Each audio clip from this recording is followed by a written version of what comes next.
അസ്സലാമു അലൈക്കും വറഹ്മത്തുള്ളാഹി വബറകാതുഹു.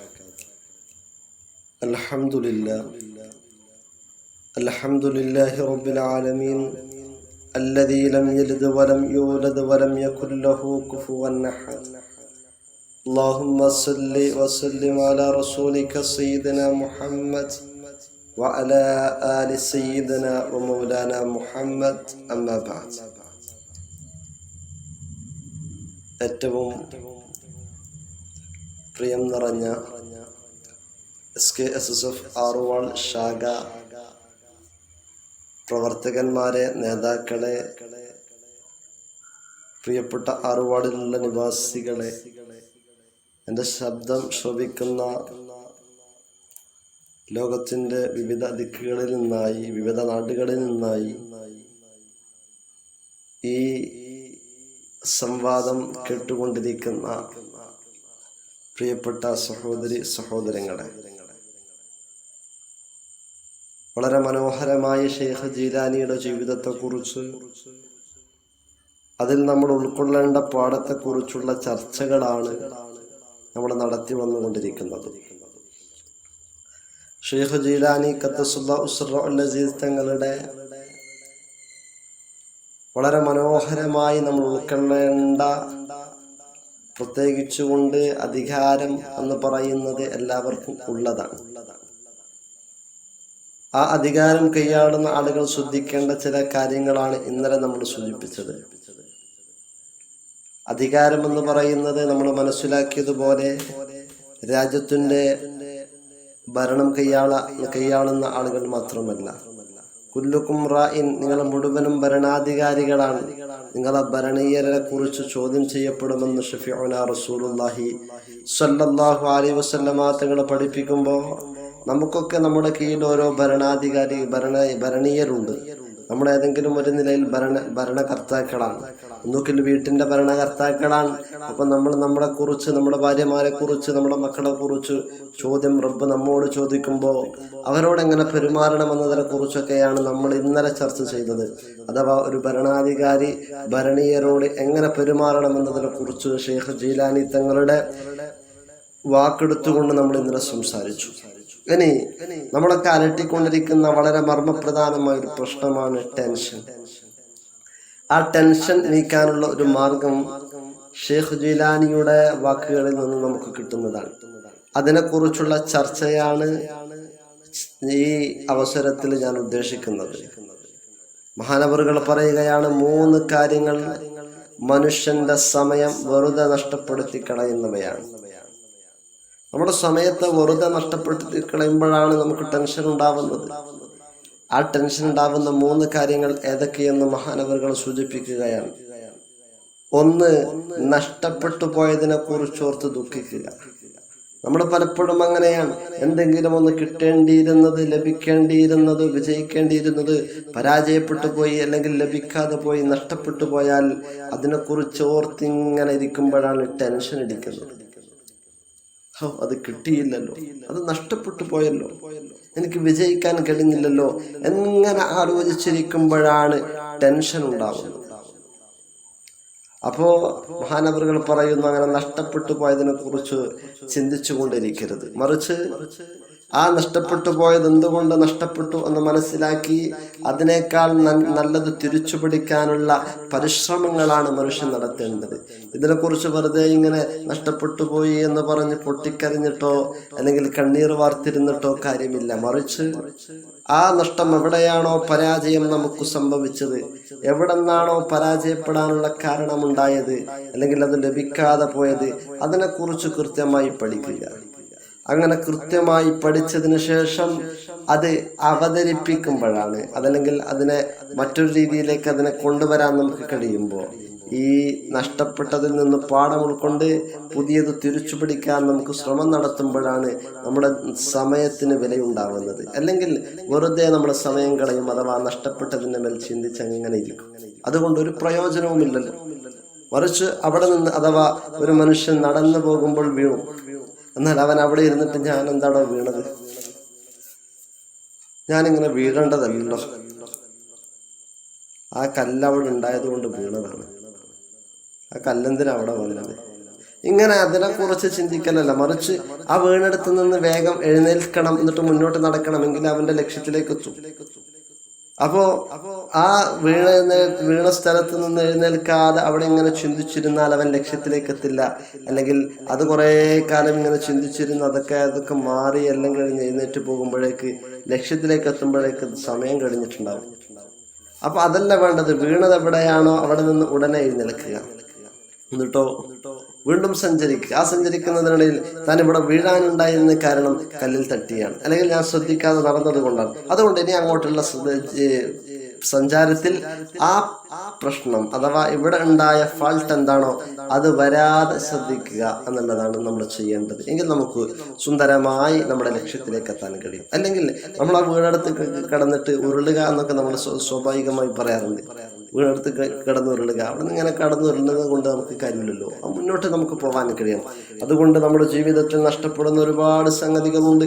അതെന്ത് തന്നെ നഷ്ടപ്പെട്ടാലും അതൊക്കെ ചിന്തിക്കാതെ കൊണ്ട് മുന്നോട്ട് പോവുക. പ്രത്യേകിച്ച് കൊണ്ട് നമ്മുടെ വിശ്വാസികളെ സംബന്ധിച്ചിടത്തോളം റസൂലുള്ളാഹി സ്വല്ലല്ലാഹു അലൈഹി വസല്ലം തങ്ങൾ പറഞ്ഞത്, ഒരു മനുഷ്യന് എല്ലാം ഖൈറാണ്, ഒരു വിശ്വാസിക്ക് എല്ലാം ഖൈറാണ്.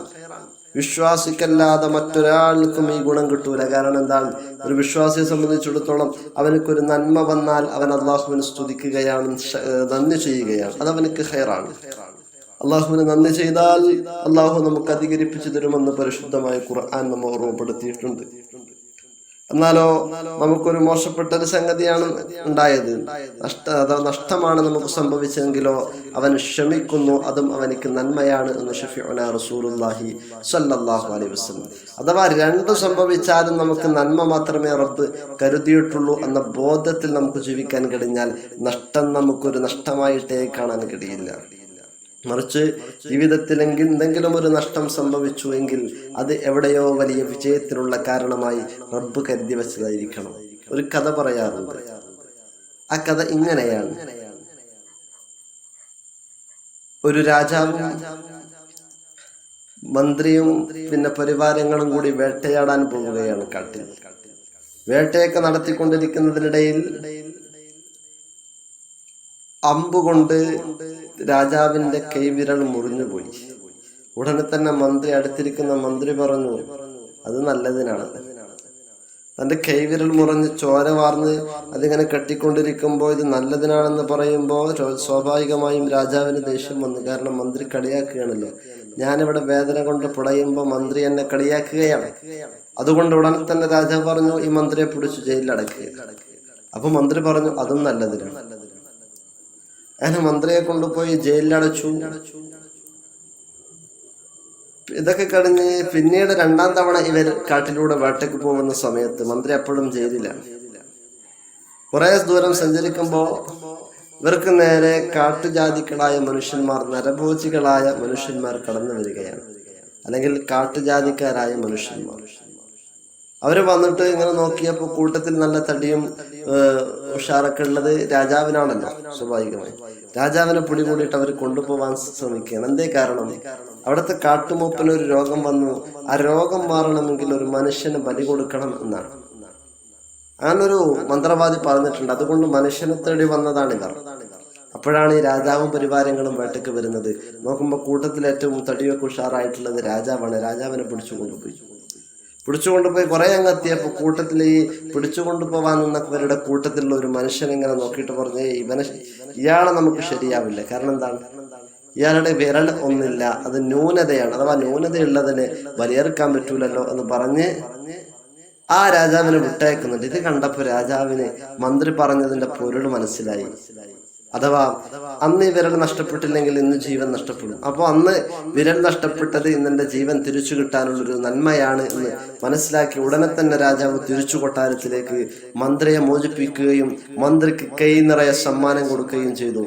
അപ്പോഴാണ് മന്ത്രി പറഞ്ഞത്, നിങ്ങൾക്ക് അന്ന് വിരൽ നഷ്ടപ്പെട്ടപ്പോൾ അത് നന്മയാണെന്ന് ഞാൻ പറഞ്ഞു, നിങ്ങൾക്ക് അത് എന്ന് തിരിച്ചറിഞ്ഞു. അതേസമയം എന്നെ ജയിലിലടക്കുമ്പോൾ ഞാൻ പറഞ്ഞിരുന്നു ഇതും നല്ലതിനാണ് എന്ന്. എന്നാൽ ഞാൻ അന്ന് മുതൽ ഇന്നേ വരെ നിങ്ങളുടെ മന്ത്രിയായിട്ട് ജോലി ചെയ്താൽ എനിക്ക് കിട്ടുന്ന ശമ്പളത്തെക്കാൾ വലിയ തുകയാണ് നിങ്ങൾ ഈ സമയം എനിക്ക് സമ്മാനമായി തന്നിട്ടുള്ളത്. അതുകൊണ്ട് എനിക്കത് നന്മയാണ് എന്ന് മന്ത്രിയും പറയുന്നുണ്ട്. അഥവാ നഷ്ടപ്പെടുന്നതൊന്നും നഷ്ടങ്ങളല്ല, നമുക്ക് എവിടെയൊക്കെയോ ജയിച്ചു കയറാനുള്ള മാർഗമാണ് എന്ന് തിരിച്ചറിയാൻ നമുക്ക് കഴിയുമ്പോൾ നമ്മുടെ ജീവിതത്തിൽ നഷ്ടപ്പെട്ടതിനെ കുറിച്ചുള്ള ചിന്തകൾ ഉണ്ടാവില്ല, അതിനെക്കുറിച്ചുള്ള ദുഃഖങ്ങൾ ഉണ്ടാവില്ല, അതിനെക്കുറിച്ചുള്ള വേദനകൾ ഉണ്ടാവില്ല, വേവലാതികൾ ഉണ്ടാവില്ല. മറിച്ചു ഇനി മുന്നോട്ട് പോവാനുള്ള ഊർജമായി, ഇനി മുന്നോട്ട് പോവാൻ പുതിയ വഴികൾ കണ്ടെത്താനുള്ള മാർഗമായി ഈ നഷ്ടബോധത്തെ നമുക്ക് കൊണ്ടുവരാൻ കഴിയണം. എങ്കിൽ നമുക്ക് സമയം നഷ്ടപ്പെടുത്താനില്ല, വിജയത്തിലേക്ക് നമുക്ക് നടന്നെത്താൻ കഴിയും. അല്ലാഹു തൗഫീഖ് ചെയ്യട്ടെ. ഇതാണ് മഹാനവറുകൾ പഠിപ്പിക്കുന്ന വളരെ മനോഹരമായ ഒരു പാഠം. അതുപോലെ തന്നെ മഹാൻ രണ്ടാമതായിട്ട് സൂചിപ്പിച്ചു വെക്കുന്നത് സ്വന്തത്തെ മറ്റുള്ളവരുമായി താരതമ്യം ചെയ്യാതിരിക്കുക. അഥവാ നമ്മൾ സ്വന്തത്തെ മറ്റുള്ളവരുമായി താരതമ്യം ചെയ്യുമ്പോഴാണ് നമ്മുടെ സമയം കളയുന്നത്. അഥവാ നമ്മുടെ സമയം നഷ്ടപ്പെടുത്തുന്ന 3 കാര്യങ്ങളിൽ ഒന്ന് നമ്മൾ മറ്റുള്ളവരുമായി രണ്ടാമത്തെ കാര്യം നമ്മളെ മറ്റുള്ളവരുമായി താരതമ്യം ചെയ്യുക. എന്തിനാണ് അങ്ങനെ? നമുക്ക് നമ്മുടേതായ രൂപവും കോലവും റബ്ബ് തന്നല്ലോ, മറ്റൊരാൾക്ക് മറ്റൊരു കോലവും രൂപവും തന്നു. നമ്മള് ഇഷ്ടമെന്ന് പറയുന്നത് മനുഷ്യന് വ്യത്യസ്ത രീതിയിലാണ്. അഥവാ നമ്മളൊരു വിവാഹാലോചന നടത്തുകയാണെങ്കിൽ ഞാൻ കാണുന്ന സുന്ദരി ആയിരിക്കില്ല മറ്റൊരാൾക്ക് കാണുന്ന സുന്ദരി. അഥവാ എൻ്റെ കണ്ണിൽ സുന്ദരിയായിരിക്കുന്നയാൾ മറ്റൊരാളുടെ കണ്ണിൽ സുന്ദരിയാവണം എന്നില്ല. അഥവാ ഓരോരുത്തരുടെയും സൗന്ദര്യ സങ്കല്പങ്ങൾ വ്യത്യസ്തമാണ്.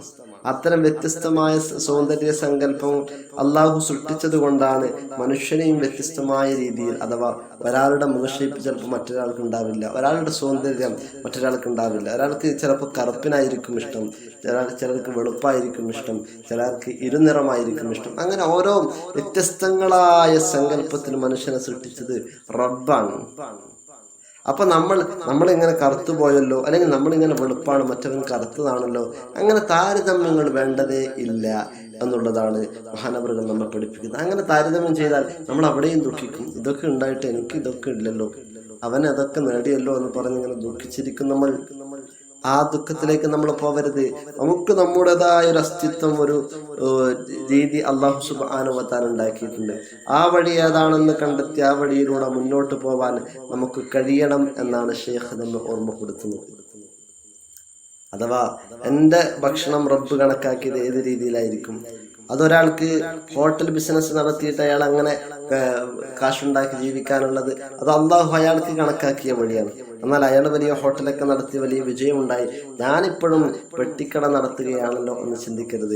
എനിക്ക് ജീവിക്കാനുള്ളത് ചുരുങ്ങിയതാണെങ്കിലും അതെനിക്ക് തന്നത് റബ്ബാണ്, അത് എൻ്റെ മാർഗമാണ്. അതിനിങ്ങനെ മറ്റൊരാളുമായിട്ട് ഓനി വലിയ എന്നെപ്പോലെ പെട്ടിക്കട നടത്തിയ ആളായിരുന്നു, ഓനിപ്പോൾ വലിയ ഹോട്ടൽ ശൃംഖല നടത്തുന്നു, ഞാനിപ്പോഴും ഈ 4 ചക്ര വണ്ടിയിൽ തന്നെ ഉണ്ടത്രേ എന്ന് ചിന്തിക്കുന്നത് ശരിയല്ല. അങ്ങനെ താരതമ്യം ചെയ്യരുത്. എനിക്കെൻ്റെ റബ്ബ് തന്ന മാർഗം അതെങ്ങനെ മനോഹരമായി കൊണ്ടുപോവാം, ഇത്രയൊക്കെ തന്നല്ലോ, ഇതിനെ കൃത്യമായി രൂപപ്പെടുത്തി കൊണ്ടുപോകും. ആരോടും മത്സരിക്കാനോ ആരുടെയൊക്കെയോ കൂടെ എത്താനോ അല്ല. എനിക്കെൻ്റെ ജീവിതം റബ്ബിനെ ഇബാദത്ത് ചെയ്യാൻ വേണ്ടിയുള്ള ആരോഗ്യവും ഇതൊക്കെ എനിക്കുണ്ടാക്കാൻ വേണ്ടി അതിന് വേണ്ട ഭക്ഷണങ്ങൾ ശേഖരിക്കാൻ, അതുപോലെ എൻ്റെ കുടുംബക്കാരെ പോറ്റാനുള്ള മാർഗം അത് ഞാൻ ഉണ്ടാക്കുക എന്നത് ആ രീതിയിൽ ചിന്തിക്കാൻ നമുക്ക് കഴിയുമ്പോൾ എൻ്റെ പ്രിയപ്പെട്ടവരെ നമുക്ക് ടെൻഷൻ ഉണ്ടാവില്ല. ടെൻഷൻ എവിടെയാണ് നമുക്കുണ്ടാവുന്നത്? നമുക്ക് അവിടെ എത്താൻ പറ്റിയില്ലല്ലോ. നമ്മുടെ വീട് ഇപ്പോഴും ഒരു നിലയാണല്ലോ, അവരൊക്കെ ഇരുനിലയാക്കിയത്. ഇങ്ങനെ ചിന്തിക്കുമ്പോഴാണ് അതിനു വേണ്ടി നമ്മൾ പിന്നെ നമ്മുടെ വീട്ടിൻ്റെ വലിപ്പം കൂട്ടാൻ ഓടുന്നു, നമ്മുടെ വീട്ടിൻ്റെ 2ാം നില ഉയർത്താൻ ഓടുന്നു, അല്ലെങ്കിൽ ഉണ്ടായിരുന്ന വീട് പൊളിച്ച് മറ്റൊരു വീടുണ്ടാക്കാൻ ശ്രമിക്കുന്നു. ഇങ്ങനെ ആലോചനകൾ വരുമ്പോഴാണ്, മറ്റുള്ളവരുമായി താരതമ്യം ചെയ്തിട്ട് എൻ്റെത് മോശമാണ് എന്ന് ചിന്തിക്കുമ്പോഴാണ് നമുക്ക് ടെൻഷൻ ഉണ്ടാകുന്നത്. അത് കാരണം അവരെ പോലെ ആവാൻ വേണ്ടി ഓടി നടക്കുമ്പോൾ, ഇല്ലാത്തവനും ഉള്ളവനെ പോലെ ആവാൻ വേണ്ടി ഓടി നടക്കുമ്പോഴാണ് നഷ്ടങ്ങൾ ഉണ്ടാകുന്നതും ടെൻഷൻ ഉണ്ടാകുന്നതും എൻ്റെ പ്രിയപ്പെട്ടവർ. അതുകൊണ്ട് നമ്മുടെ സമയം നഷ്ടപ്പെടുകയും ചെയ്യുന്നു. അതുകൊണ്ട് അങ്ങനെ ചിന്തിക്കാതെ, അങ്ങനെ ആലോചിക്കാതെ നമുക്ക് നമ്മുടേതായ മാർഗത്തെക്കുറിച്ച് മാത്രം ചിന്തിക്കാൻ നമുക്ക് കഴിഞ്ഞാൽ നമ്മൾ ഭാഗ്യവാന്മാരാണ്. അതോടൊപ്പം നമുക്ക് ഇതൊക്കെ തന്നപ്പോഴും ഇതൊന്നുമില്ലാത്ത ആളുകൾ എൻ്റെ താഴെയുണ്ടല്ലോ എന്ന് ചിന്തിക്കാൻ, എന്നിട്ട് താൻ കഴിക്കുന്നതിൽ നിന്ന് നമ്മൾ മുമ്പ് സൂചിപ്പിച്ചതുപോലെ ഞാൻ കറി വെക്കുമ്പോൾ അതിലൊരല്പം കൂടി വെള്ളമൊഴിച്ച് എൻ്റെ അയൽക്കാരനൊന്നുമില്ലാത്തവന് കൊണ്ട് കൊടുക്കാൻ കഴിഞ്ഞാൽ ആ കിട്ടുന്ന മനസ്സുഖം മറ്റൊരു സ്ഥലത്തും നമുക്ക് കിട്ടില്ല. ഒരു മുന്തിയ ഹോട്ടലിൽ പോയിരുന്നിട്ട് നല്ല ഏറ്റവും വില കൂടിയ ബിരിയാണി വാങ്ങി നമ്മൾ കഴിക്കുമ്പോൾ ഉണ്ടാകുന്ന സുഖമുണ്ട്.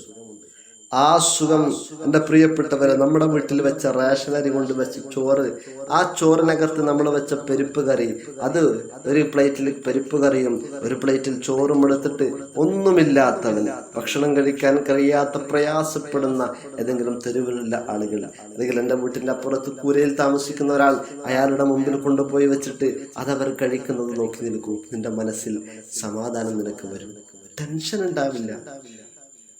നിന്റെ മനസ്സിൽ റബ്ബിനെ കുറിച്ചുള്ള ചിന്തകൾ വരും. ആ ചിന്തകളിലേക്ക് നമുക്ക് പോവാൻ കഴിയണം. അല്ലാഹു തൗഫീഖ് ചെയ്യട്ടെ. അല്ലെങ്കിൽ നമ്മൾ അങ്ങനെ ചിന്തിക്കാൻ നമുക്ക് കഴിഞ്ഞില്ലെങ്കിൽ, നമ്മൾ മറ്റുള്ളവരുമായി താരതമ്യത്തിലൂടെ മുന്നോട്ട് പോവുകയാണെങ്കിൽ നമുക്ക് ടെൻഷൻ ഉണ്ടാകും. ആ ടെൻഷൻ ഇല്ലാതിരിക്കാൻ ഈ രീതിയിലേക്ക് നമ്മൾ മാറി ചിന്തിക്കുക. അല്ലാഹു തൗഫീഖ് ചെയ്യട്ടെ. മൂന്നാമതായിട്ട് മനുഷ്യൻ പറയുന്നത്, ഷെയ്ഖ് ജീലാനി തങ്ങൾ പറയുന്നത്, എല്ലാ ജനങ്ങളെയും തൃപ്തിപ്പെടുത്താൻ ശ്രമിക്കുക. അഥവാ എല്ലാ ജനങ്ങളെയും തൃപ്തിപ്പെടുത്താൻ വേണ്ടി ശ്രമിക്കുമ്പോഴാണ് നമ്മുടെ സമയം നഷ്ടപ്പെടുത്തുന്നത്. നമുക്ക് നമ്മുടേതായ ഒരു ലക്ഷ്യമുണ്ട്, നമുക്ക് നമ്മുടേതായ ആദർശമുണ്ട്, അതനുസരിച്ച് പോവുക. അതിലെല്ലാവരെയും തൃപ്തിപ്പെടുത്താൻ നമുക്ക് കഴിയില്ല. അങ്ങനെ തൃപ്തിപ്പെടുത്താൻ ശ്രമിക്കുമ്പോഴാണ് നമ്മുടെ സമയം നഷ്ടപ്പെടുന്നത്. ഞാൻ പറയുന്നത് എല്ലാവരും ഉൾക്കൊണ്ടില്ലെങ്കിൽ അവർ ഉൾക്കൊള്ളാൻ വേണ്ടി, അതല്ലെങ്കിൽ അവരുടെ തൃപ്തി കൂടി പിടിച്ചു പറ്റാൻ വേണ്ടിയിട്ട് നമ്മൾ ഒരുപക്ഷെ കളവ് പറയുന്നു, അല്ലെങ്കിൽ നമ്മുടെ ആദർശം നമ്മൾ നഷ്ടപ്പെടുത്തുന്നു, അല്ലെങ്കിൽ നമ്മുടെ വിശ്വാസത്തിന്റെ സൂക്ഷ്മതകളെ നമ്മൾ വലിച്ചെറിയുന്നു. പലപ്പോഴും അങ്ങനെയാണ് വിശ്വാസി സമൂഹം. പലപ്പോഴും ഇന്നത്തെ കാലത്ത് റസൂലുള്ളാഹി സ്വല്ലല്ലാഹു അലൈഹി വസല്ലമ തങ്ങൾ പറഞ്ഞതുപോലെ, അവസാന നാൾ വരുമ്പോൾ എൻ്റെ ഉമ്മത്ത് മലവെള്ളപ്പാച്ചിലിൽ ഒലിച്ചു വരുന്ന ചണ്ടികളെ പോലെയായിരിക്കും എന്ന് പറഞ്ഞപ്പോൾ, അഥവാ റസൂലുള്ളാഹി സ്വല്ലല്ലാഹു അലൈഹി വസല്ലമ തങ്ങൾ സ്വഹാബാക്കളോട് പറഞ്ഞല്ലോ, എൻ്റെ ഉമ്മത്തിൻ്റെ മേൽ അവസാന നാൾ വരുമ്പോൾ ശത്രുക്കൾ ഒരു ഭക്ഷണ തളികയിലേക്ക് അതിന് ചുറ്റുമിരിക്കുന്ന ആളുകളുടെ കൈകൾ വരും പോലെ എൻ്റെ സമൂഹത്തിന് നേർക്ക് ശത്രുക്കളുടെ കരങ്ങൾ വരുമെന്ന് പറഞ്ഞപ്പോൾ സ്വഹാബികൾ ചോദിച്ചു, അന്ന് മുസ്ലിങ്ങളുടെ എണ്ണത്തിൽ കുറവായിരിക്കുമോ? റസൂലുള്ളാഹി സ്വല്ലല്ലാഹു അലൈഹി വസല്ലമ തങ്ങൾ പറഞ്ഞു, എണ്ണത്തിൽ കുറവല്ല, മറിച്ച് അവർ മലവെള്ളപ്പാച്ചിലിൽ ഒലിച്ചു വരുന്ന ചണ്ടികളെ പോലെയാണ്, ഒന്നുമില്ല, പുറമെ ഈ മുസ്ലിമാണെന്നൊക്കെ പറയുമ്പോഴും ഉള്ളിനകത്ത് അവരുടെ വിശ്വാസത്തിന് ദൃഢതയില്ലാത്തവരാണ് എന്ന് ഓർമ്മപ്പെടുത്തുകയാണ് ഷഫീഉനാ റസൂലുള്ളാഹി സ്വല്ലല്ലാഹു അലൈഹി വസല്ലം. അതേപോലെയായി നമ്മൾ ആരെയൊക്കെയോ തൃപ്തിപ്പെടുത്താൻ വേണ്ടി നമ്മുടെ വിശ്വാസങ്ങളെ നമ്മൾ നശിപ്പിക്കുകയാണ്, നമ്മുടെ വിശ്വാസങ്ങൾ കുറഞ്ഞു പോവുകയാണ്.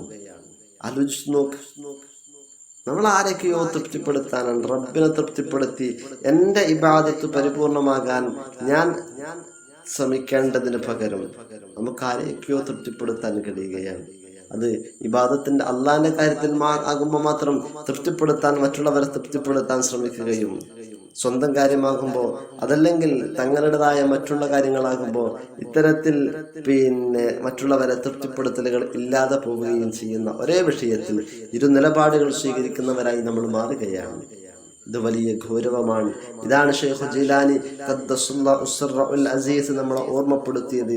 എല്ലാ ജനങ്ങളെയും തൃപ്തിപ്പെടുത്തരുത്. അങ്ങനെ കഴിയില്ല. അങ്ങനെ കഴിഞ്ഞാൽ നിന്റെ ആദർശം നിനക്ക് നഷ്ടപ്പെട്ടു പോകും, നിന്റെ വിശ്വാസം നിനക്ക് ചോർച്ച സംഭവിച്ചു പോകും. മലവെള്ളപ്പാച്ചിൽ ഒളിച്ചു വരുന്ന ചണ്ടികളെ പോലെയായി നമ്മൾ മാറും. അതുകൊണ്ട് ആദർശത്തിൽ നമുക്ക് ഉറച്ചു നിൽക്കാൻ നമുക്ക് കഴിയണം. തൃപ്തിപ്പെടുത്തലുകളല്ല നമുക്ക് തൃപ്തിപ്പെടുത്തേണ്ടത് അല്ലാഹുവിനെയാണ്. അല്ലാഹുവിനെ നമുക്ക് തൃപ്തിപ്പെടുത്താൻ കഴിയുമ്പോൾ, യാ അയ്യതുഹൻ നഫ്സുൽ മുത്മഇന്ന ഇർജി ഇലാ റബ്ബികി റാദിയതൻ മർദിയ ഫദ്ഖുലി ഫീ ഇബാദി വദ്ഖുലി ജന്നതി എന്ന് പറയുന്ന വിഭാഗത്തിൽ സമാശ്വാസമടയുന്ന മനുഷ്യരെ, നിങ്ങൾ എൻ്റെ തൃപ്തിയോടുകൂടി എൻ്റെ സ്വർഗത്തിലേക്ക് പ്രവേശിച്ചുകൊള്ളൂ എന്ന് അല്ലാഹു സുബ്ഹാനഹു വ തആല പറയുന്ന ആ തൃപ്തിയിലേക്ക്, അള്ളാഹുവിൻ്റെ തൃപ്തിയിലേക്ക് വരാൻ, ആ സ്വർഗത്തിൻ്റെ ഉന്നതങ്ങളിലേക്ക് നമുക്ക് എത്തിപ്പെടാൻ റബ്ബിനെ തൃപ്തിപ്പെടുത്താൻ നമ്മൾ ശ്രമിക്കുക. മറ്റുള്ളവരെ തൃപ്തിപ്പെടുത്താൻ നമ്മൾ ശ്രമിക്കേണ്ടതില്ല. അത് വിശ്വസിക്കുന്നവർ വിശ്വസിക്കട്ടെ, ഉൾക്കൊള്ളുന്നവർ ഉൾക്കൊള്ളട്ടെ, അല്ലാത്തവർ അവരുടെ വഴിക്ക് പോവട്ടെ. നമുക്കാരോടും അടിച്ചാക്ഷേപിക്കേണ്ടതോ അല്ലെങ്കിൽ അടിച്ചേൽപ്പിക്കേണ്ടതോ ആയ വിഷയങ്ങളില്ല.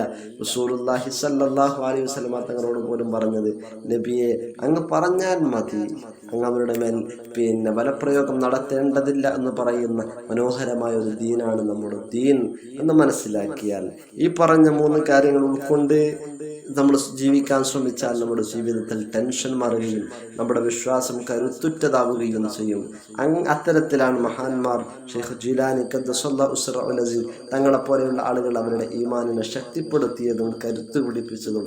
അതേപോലെ നമുക്കും നമ്മുടെ ഈമാനിനെ ശക്തിപ്പെടുത്താൻ ഈ വാക്കുകൾ നമ്മുടെ ഹൃദയങ്ങളിലേക്ക് ഉണ്ടാവട്ടെ, ഹൃദയങ്ങളിൽ നിന്നത് ജീവിതത്തിലേക്ക് പകർത്തലാവട്ടെ, അത് പ്രാവർത്തികമാക്കാനുള്ള പ്രവർത്തനങ്ങൾ ഉണ്ടാവട്ടെ. അള്ളാഹു തൗഫീഖ് ചെയ്യട്ടെ.